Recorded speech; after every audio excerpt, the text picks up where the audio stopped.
Ketua Bidang Kompetisi Asprof PSSI Sumsel, Faisal Mursyid mengungkapkan, kepastian ini masih ditunggu setelah sebelumnya pihak Asprof PSSI Sumsel dan Dispora Sumsel sudah memberikan berkas kesiapan Palembang, Sumatera Selatan guna menjadi salah satu host cities penyelenggaraan Piala Dunia U20. Pengumuman ini sebagai kepastian untuk mempersiapkan Stadion Gelora Jakabaring dan Jakabaring Sport City nantinya.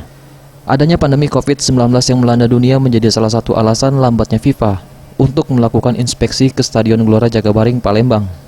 Jadi untuk pelaksanaan Piala Dunia Under 20 pada tahun depan, kita masih menunggu keputusan sampai sejauh mana dari nominasi 10 kota tersebut.